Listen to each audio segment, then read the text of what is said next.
Hello everyone. So, in the series of online classes, this is my 7th lecture on the topic life process, and we are talking about the human digestive system. So, today we'll discuss about the next organ of the digestive system, that is stomach. Fine. In the last class, we have talked about esophagus, and that topic we have completed there. So, let me give a fresh start and I'll talk about the stomach directly today. So stomach is basically a muscular structure. It is muscular structure which is situated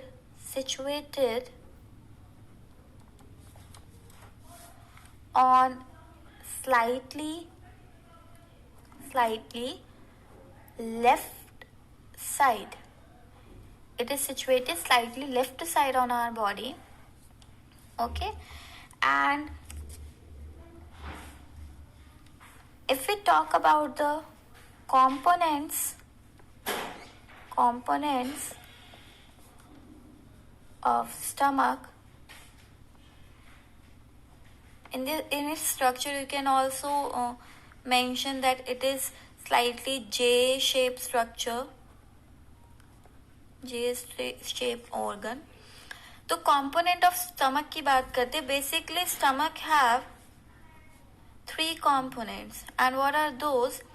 The first component here is the presence of acid which is concentrated HCl, and this is this much concentrated कि इतना ज़्यादा acidic होता है that the pH of stomach, because of this acid, the pH of stomach is around 1 to 2. Right?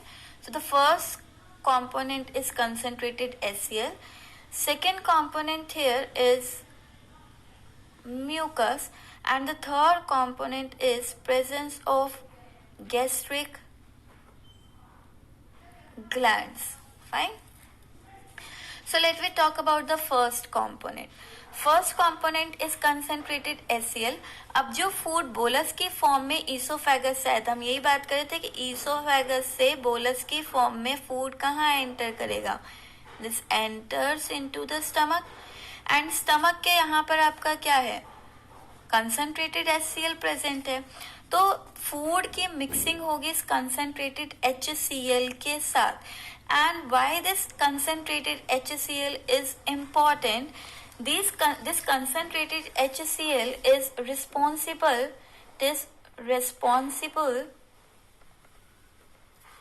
for activating the gastric enzyme.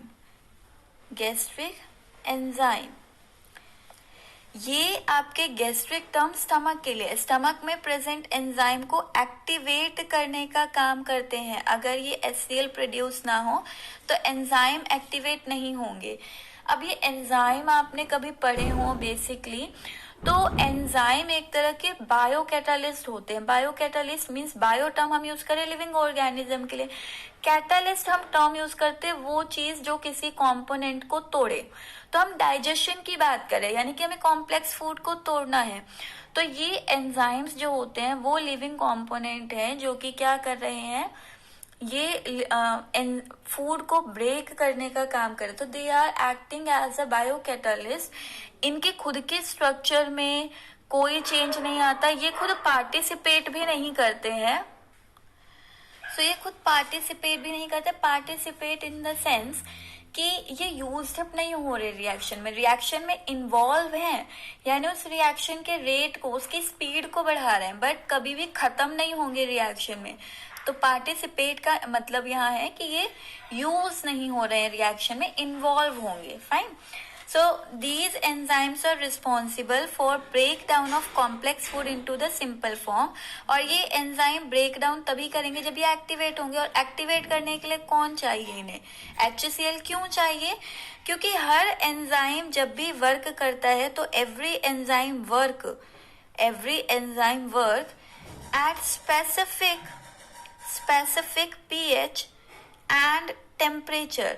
Her enzyme को काम करने के लिए एक स्पेसिफिक पीएच और टेम्परेचर की जरूरत होती है। अगर वो उसे पीएच और टेम्परेचर नहीं मिल रहा तो वो एंजाइम अगर प्रेजेंट भी होगा वो इनएक्टिवेटेड रहेगा, वो कोई काम नहीं करेगा। ठीक है, तो पहला कंपोनेंट क्लियर है हमें कि ये कंपोनेंट क्या करता है, फूड को एसिडिक बना रहा है। क्या कर रहा है, it is forming the food acidic. And food को एसिडिक क्यों कर रहा है, ताकि जो स्टमक के अंदर एंजाइम है वो इस फूड को क्या कर सके, ब्रेक कर सके, क्योंकि ये एंजाइम सिर्फ किस पर एक्ट करेंगे, वो एसिडिक पीएच पर ही एक्ट करते हैं। फाइन, सो इन एंजाइम एक्टिवेशन के लिए क्या चाहिए आपको, कंसंट्रेटेड HCl चाहिए। ठीक है, तो दो काम किए इसने, फूड को एसिडिक बनाया और दूसरा क्या किया, एंजाइम को एक्टिवेट किया। Now come to the next component, mucus. तो what is the role of mucus? Mucus is actually gel-like substance, and this gel-like substance is present in the epithelial lining of stomach। यानी कि stomach की जो epithelial है, इसकी layer है, like this is the stomach की complete layer, यहाँ पर कंप्लीट इसकी जो वॉल होगी, इस वॉल के ऊपर प्रेजेंट होगा म्यूकस। ठीक है, और ये म्यूकस क्यों प्रेजेंट होता है, क्योंकि स्टमक के अंदर प्रेजेंट होता है क्या, HCl, और HCl इसकी वॉल को अगर टच करेगा, क्योंकि वो कंसंट्रेटेड है, अगर हाथ पर लग जाए आपको एसिड तो हाथ बर्न हो जाता है। तो अगर आपके स्टमक की वॉल पर एसिड लग जाए तो यहाँ पर स्टमक की वॉल को डिग्रेड कर देगा, और उस केस में कईयों को अल्सर की दिक्कत आती है। अल्सर में आपका छाले हो जाते हैं स्टमक में, जिसकी वजह से स्टमक पेन बहुत ज्यादा होता है, एंड कुछ भी आप खाते हैं तो वो इचिंग बहुत होती है, क्योंकि वो स्पाइसी लगता है। तो यहाँ पर आपका अल्सर के चांसेस हो सकते हैं। उससे रेड्यूस करने के लिए this mucus is a gel like substance which is preventing the stomach wall लिख सकते हैं आप सिंपल लैंग्वेज में, स्टमक लाइनिंग लिख सकते हैं आप, stomach wall from acidic pH. Acidic pH या एसिडिक HCl से इसे प्रिवेंट करने का काम कर रहा है, विच अदरवाइज जो कि अदरवाइज अगर ये ना होता, म्यूकस ना होता, otherwise degrade the stomach wall and causes ulcers। ठीक है, सो नॉर्मली आपका अगर ये ना हो तो अल्सर की प्रॉब्लम्स आ सकती है। कईयों में अगर ये भी होता है कि ये जो एसिड है वो रेगुलरली, जैसे फूड आया तो उसके साथ एसिड मिला, म्यूकस भी मिला होगा, तो ये फूड आगे चला गया, तो वहां का एसिड और म्यूकस भी आगे चला गया। तो ये एसिड और म्यूकस जो है स्टमक के लाइन पर सेल प्रेजेंट होते हैं, और वो सेल यहाँ पर नया HCl और नया एसिड बनाते रहते हैं, तो यहाँ पर यूज भी होता रहता है और नया बनता भी रहता है। ठीक है, सो यहाँ पर सेकेंड कंपोनेंट की बात हो गई, दैट इज म्यूकस। अब आते हैं थर्ड कंपोनेंट पे। Third component is gastric gland, and these gastric gland are responsible for secreting enzyme for food digestion के लिए, फूड को तोड़ने के लिए आपका ये गैस्ट्रिक ग्लैंड क्या करेंगी, ये गैस्ट्रिक ग्लैंड एंजाइम सिक्रीट करेंगी। कैसे, ये गैस्ट्रिक ग्लैंड जो है वो सिक्रीट करती है कुछ गैस्ट्रिक जूसेस, और उस गैस्ट्रिक जूसेस के अंदर आपको मिलेंगे एंजाइम। उसी एंजाइम में आपको एक नाम याद करना है, जैसे पहला यहाँ पर एंजाइम मिलता है विच इज कॉल्ड पेप्सिनोजन। मैंने कहा था कि ये पेप्सिनोजन स्टमक में प्रेजेंट होगा, क्योंकि स्टमक की जो वॉल होती है यहाँ पर सेल है जहाँ पर गैस्ट्रिक ग्लैंड्स हैं, और ये गैस्ट्रिक ग्लैंड यहाँ पर पेप्सिनोजन बनाती रहती है, एंजाइम बनाती रहेगी। बट ये पेप्सिनोजन हमने कहा ये इनएक्टिवेटेड होता है, और ये एक्टिवेट कब होता है, जब ये स्टमक के अंदर प्रोड्यूस हो रहे HCl के कांटेक्ट में आता है, तो उस टाइम पर ये पेप्सिनोजन जो कि पहले इनएक्टिव था, ये एक तरह का एंजाइम है, ये एंजाइम इनएक्टिव था, ये आपका एक्टिवेट होकर कन्वर्ट होता है पेप्सिन एंजाइम में। तो ये क्या है, अब एक्टिवेटेड एंजाइम है, एक्टिवेटेड एंजाइम है, ये हम एंजाइम्स की बात कर रहे हैं, ठीक है। तो ये अब पेप्सिन क्या करेगा, the work of pepsin is in the degradation of protein. So now this pepsin when it act on the complex protein, हमने कोई फूड में प्रोटीन खाया तो प्रोटीन को ये ब्रेक कर कर उसे कन्वर्ट करता है सिंपल फॉर्म में, जिन्हें हम कहते हैं पेप्टोन्स और पेप्टोन्स एंड प्रोटीएजेस। आप अगर ये नाम याद ना हो तो प्रोटीन को सिंपल फॉर्म में कन्वर्ट करता है, ये भी लिख सकते हैं, ठीक है। तो पेप्टोन्स एंड प्रोटीएजेस में आपका ये से क्या करेगा, ब्रेक करेगा। Okay, so this is the third point of stomach.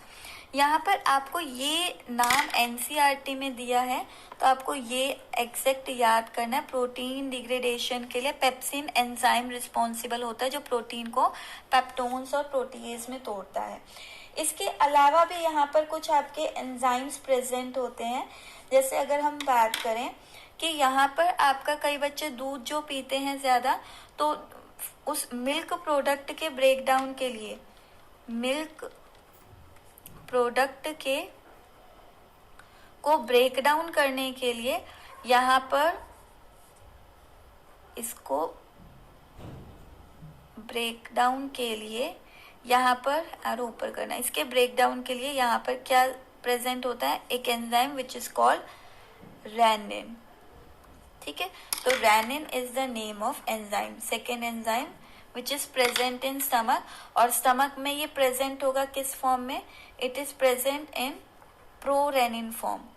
तो प्रोरेनिन की फॉर्म में प्रेजेंट होगा, HCl के कांटेक्ट में आते ही it converts into rennin and rennin break down the milk product.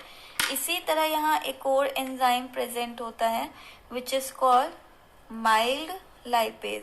So again ये भी आपका क्या है, गैस्ट्रिक जूसेस के अंदर प्रेजेंट है एंजाइम, बट ये लाइपेज एंजाइम इतना माइल्ड होता है, बहुत हल्का, तो ये आपका फैट का ब्रेक डाउन नहीं कर पाता है।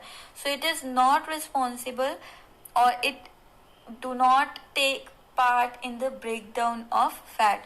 सो no fat break down, reason क्योंकि इसका कंसंट्रेशन बहुत कम है, माइल्ड है, और दूसरा चीज फैट जो होता है वो बहुत कॉम्प्लेक्स होता है, तो माइल्ड एंजाइम उसे ब्रेक नहीं कर पाता है। Fine, so this is all about stomach. So the next portion will talk about next part, that is small intestine. Fine. Now if we talk about the small intestine, again small intestine is also the muscular, it is also the muscular structure and it is around 6 meters long. तो 6.2 लिखा होता है, कहीं 6.3 होता है, कहीं खाली 6 भी होता है, तो approximately 6 meters or we can say 20 feet long. And this small intestine is divided into 3 parts. That is, the first one we have talked about, duodenum, then second comes ileum, यही sequence रहता है, duodenum is the first, second jejunum is second, and third is ileum. Okay, now this stomach opens in this U-shaped structure. This U-shaped structure is actually the first part, duodenum. और duodenum का main काम क्या होता है कि this duodenum is the last site for digestion. ये last point है जहां पर डाइजेशन होगा. इसके बाद पूरे इंटेस्टाइन में, स्मॉल इंटेस्टाइन में मेजर फंक्शन क्या है इसका कि स्मॉल इंटेस्टाइन इन्वॉल्व होती है इन absorption. Fine. So the main function of small intestine is absorption. Along with this, if we are saying that this is the last point of digestion, तो आपको हर component जो भी आप फूड में खा रहे हैं आपको पता है कि वो इस रीजन में सिंपलेस्ट फॉर्म में होना चाहिए, कि वो पूरी तरह से डाइजेस्ट होना चाहिए. So if we are taking example, हमने यहाँ पर फर्स्ट फूड की बात की कि हमने खाया क्या, हमने खाया यहाँ पर सिंपल कार्बोहाइड्रेट खाया. तो कार्बोहाइड्रेट अब इन्हें ध्यान से समझिएगा रिएक्शंस को. कार्बोहाइड्रेट की अगर हम बात करें, the first food, it is actually a polysaccharide. And what is this polysaccharide? Polysaccharide का मतलब होता है, पॉली मीन्स होता है many and saccharide stand for sugar unit, कि बहुत सारी शुगर यूनिट मिलकर कार्बोहाइड्रेट बनाते हैं. सॉरी. और यहाँ पर कार्बोहाइड्रेट अलग अलग तरह के होते हैं. जैसे हम कहते हैं कि हमें ग्रेप्स के अंदर मिलता है फ्रक्टोज, वो भी एक तरह का कार्बोहाइड्रेट है. हम सिंपल खाते हैं शुगर, वो भी एक तरह का कार्बोहाइड्रेट है. जब हम आलू खाते हैं तब हमें मिलता है स्टार्च, वो भी एक तरह का कार्बोहाइड्रेट है. सो यहाँ पर हम बात करें कि कार्बोहाइड्रेट जो है वो आपके क्या है, पॉलीसेक्राइड है. और जब स्मॉल इंटेस्टाइन के जूसेस, स्मॉल इंटेस्टाइन के अंदर आपके जूसेस सिक्रीट होते हैं and the secretion of small intestine is called intestinal juices. Same इस इंटेस्टिनल जूसेस के अंदर क्या प्रेजेंस होंगे? They have enzyme, having enzyme. Fine. So यहाँ पर आपका कार्बोहाइड्रेट पर जब ये इंटेस्टिनल जूसेस के एंजाइम एक्ट करते हैं, अलग अलग तरह के एंजाइम है. तो यहाँ पर मैं एग्जांपल लेती हूँ कि मान लो हमने यहाँ पर लिया कि यहाँ पर आपका कोई भी एक एंजाइम हम ले लेते हैं कि एग्जाम्पल, जैसे हमने बात की कि हमने स्टार्च खाया था, ठीक है. और स्टार्च आपका जो है वो आपका क्या हुआ था, स्टार्च को जब हम तोड़ेंगे तो सलाइवा के अंदर जो सेलिवरी अमाइलेज था वहां पर उसने स्टार्च का ब्रेक डाउन किया. और स्टार्च का ब्रेक डाउन करने पर यहाँ पर स्टार्च सिंपल कंपोनेंट में टूटता है. तो यहाँ पर सिंपल कंपोनेंट आपके जो कार्बोहाइड्रेट के होते हैं वो ग्लूकोज, फ्रक्टोज या गैलेक्टोज होते हैं. फाइन. सो यहाँ पर आपका ड्यूडेनम के अंदर आपका डाइजेशन होगा. तो एग्जाम्पल लेते कि पॉलीसेक्राइड था, मान लो आपका इंटेस्टाइन के अंदर जो एंजाइम था कार्बोक्सी अमाइलेज ले लेते हैं, ठीक है. और इसने इस पॉलीसेक्राइड को सिंपल डाइसेक्राइड में कन्वर्ट किया, यानी बहुत सारी शुगर की यूनिट थी और अब जब इस एंजाइम ने एक्ट किया तो यहाँ पर वो 2 यूनिट में, डाई मीन्स होता है 2 शुगर की यूनिट में टूट गई, ठीक है. अब इस डाइसेक्राइड पर आपका इस पर अगेन कोई ना कोई एंजाइम एक्ट करेगा जो इंटेस्टाइन में ही प्रेजेंट होगा और वो इस डाइसेक्राइड को सिंपल फॉर्म में कन्वर्ट करेगा. कार्बोहाइड्रेट की सिंपल फॉर्म होती है आइदर ग्लूकोज और फ्रक्टोज, और अगर कोई मिल्क प्रोडक्ट हमने खाया है तो वो टूटेगा गैलेक्टोज में. तो they are the simple form of small intestine. Simple सी बात, स्मॉल इंटेस्टाइन में जो आपका इंटेस्टिनल जूसेस है उसके अंदर डिफरेंट टाइप के एंजाइम है और वो आपका ब्रेक करेंगे फूड को, सभी फूड को सिंपल फॉर्म में. तो अगर आपको कुछ भी याद ना रहे तो आपको सिंपल देना है कि कार्बोहाइड्रेट की सिंपलेस्ट फॉर्म है ग्लूकोज. तो कार्बोहाइड्रेट ब्रेक हो जाएगा किस में, ग्लूकोज में, in the presence of carboxy amylase, ठीक है। फिर हम सेकेंड की बात करते हैं। मान लो हमने यहाँ पर खाया है second food, that is protein. हमने बात की थी कि ये प्रोटीन जो हमने खाया था, तो इस प्रोटीन का डिग्रेडेशन स्टमक में भी हुआ था, स्टमक में हुआ था, और ये टूटा था किसमें, स्टमक में, पेप्टोन्स में प्लस प्रोटीएजेस में, और किसकी प्रेजेंस में, स्टमक में एंजाइम था यहाँ पर, पेप्सिन एंजाइम। अब आते हैं स्मॉल इंटेस्टाइन में। स्मॉल इंटेस्टाइन इन पेप्टोन्स और प्रोटीएजेस को फर्दर ब्रेक डाउन करेगा, सिंपलेस्ट फॉर्म नहीं है। तो यहाँ पर स्मॉल इंटेस्टाइन के अंदर भी एक एंजाइम प्रेजेंट होता है। इस एंजाइम को आपको याद करना, because this name is given in NCERT. So the name of enzyme is trypsin enzyme. So यहाँ पर आपका second enzyme which you have to learn is trypsin enzyme. Okay, and this trypsin enzyme breaks the complex protein into simplest form, and the simplest form of protein is called amino acid. Amino acid और छोटे में नहीं टूट सकते हैं, सबसे छोटी unit है। इसी तरह ग्लूकोज और छोटे में नहीं टूट सकता, सबसे छोटी यूनिट है। तो प्रोटीन हमेशा किस में टूटते हैं, अमाइनो एसिड। कार्बोहाइड्रेट हमेशा किस में टूटते हैं, ग्लूकोज में टूटते हैं। अब आते हैं थर्ड कॉम्पोनेंट। थर्ड कॉम्पोनेंट है यहाँ पर विच इज कॉल्ड फैट। तो हम तीसरा फैट खा सकते हैं। फैट का स्टमक में कोई ब्रेक डाउन नहीं हुआ, रीजन क्योंकि फैट बहुत कॉम्प्लेक्स मॉलिक्यूल होता है और स्टमक के पास इसे ब्रेक करने के लिए एंजाइम एंजाइम नहीं था, ठीक है। तो यहाँ पर फैट का ब्रेक डाउन करने के लिए एंजाइम प्रेजेंट होता है लाइपेज, और ये लाइपेज फैट पर एक्ट नहीं करता। तो फैट पर सबसे पहले एक्ट करते हैं bile juice, and these bile juices are actually secreted by liver. These bile juice convert this fat into emulsified fat, and on this emulsified fat the enzyme lipase act, which is present on the intestinal juice of small intestine.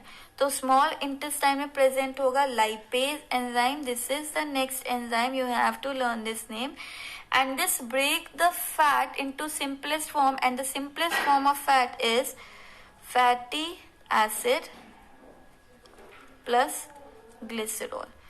Next will take in our next lecture.